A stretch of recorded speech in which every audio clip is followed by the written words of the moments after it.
тыңдаушыларымыз және де тұрақты біздің каналымызды көретін көрермендеріміз, сіздерге бүгін бір қызықты бөліскім келеді. Қалай футажды қолданамыз Adobe Premiere Pro. Осы біз мына жерде сурет тұр, бірақ оның орнына біз видео қолдансақ болады, басқа да суретті қолдансақ болады. Мысалға, сіздерге қазір мынандай әдемі переход көрсеткім келіп отыр. Мынау бізде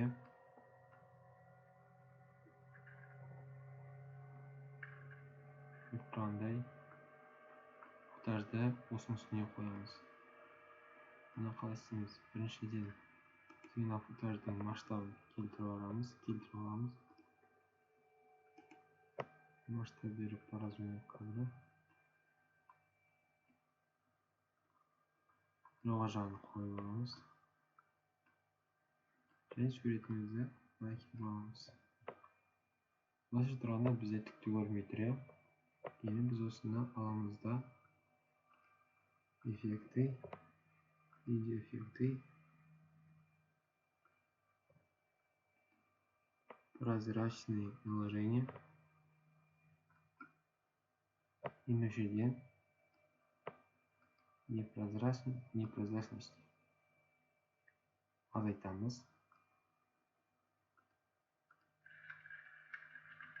Көріп тұрғандай, өте оңай, жоқ қиындығы жоқ. Енді біз өзіміздің жаңағы суретімізді переходымыз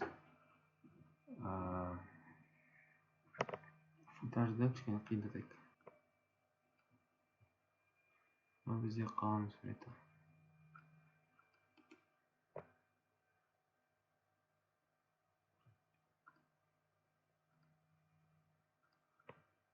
Осыған футаждың әрине түр-түрі болады. Егер футаждың қиыны келсе не істейміз?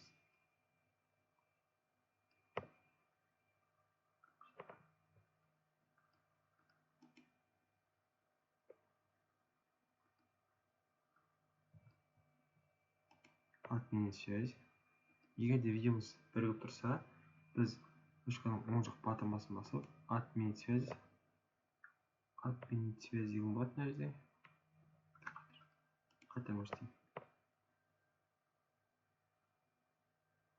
Отменить связь басамыз, бізде видеомыз екі бөлек болып тұрады. Көріп тұрғандай біздің суретіміз көрінбей тұр. Біз болған бірінші эффекті ультра деген болады. Соны қолданамыз футажымызға. Содан кейін ақ түс таңдаймыз да мына жерге клик басамыз. Содан кейін біз непрозрачность жаңағы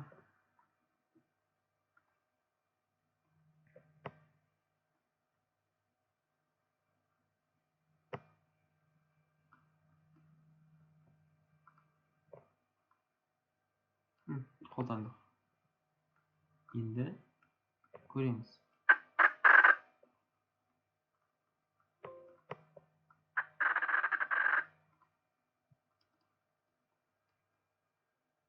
Мұны сәлеміз, масштаб сәл үлкейтеміз.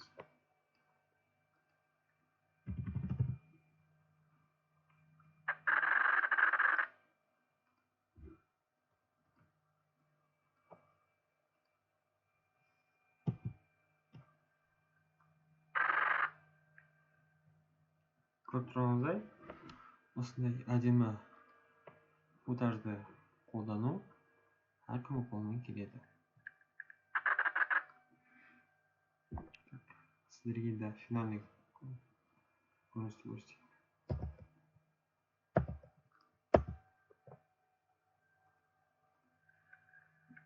Мен осылай көрінеді.